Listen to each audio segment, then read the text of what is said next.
ఏవండి? వస్తున్నా వచ్చా. కాళ్ళ మీద పడే టైం అయిందా? తొందరగా అక్షంతలి ఆశీర్వదించేస్తా. ఆగండి, ఆ? ఇటు తిరగండి.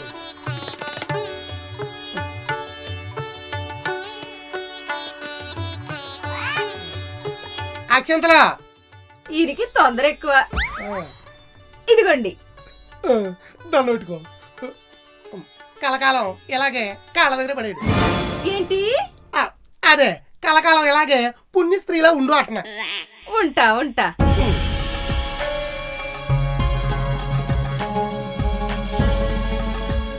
ఇదిగో, ఇది మీ చేత్తో నా మెళ్ళో వేశారనుకోండి, కలకాలం కాదు, ఎండాకాలం, వానాకాలం, శీతాకాలం, అన్ని కాలాలు పుణ్యస్త్రీగానే ఉంటా.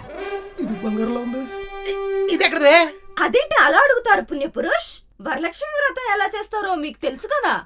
కాళ్ళకు పసుపు, శనగలు, అరటిపళ్ళు, ఇచ్చుకుంటున్నమ్మ వాయనం, పుచ్చుకుంటున్నమ్మ వాయనం, ఇచ్చుకుంటున్నమ్మ వాయనం, పుచ్చుకుంటున్నమ్మ వాయనం. వీటితో పాటు అసలైంది బంగారం కొంటారని పుణ్యపురుషుకి తెలుసు అనుకున్నానే.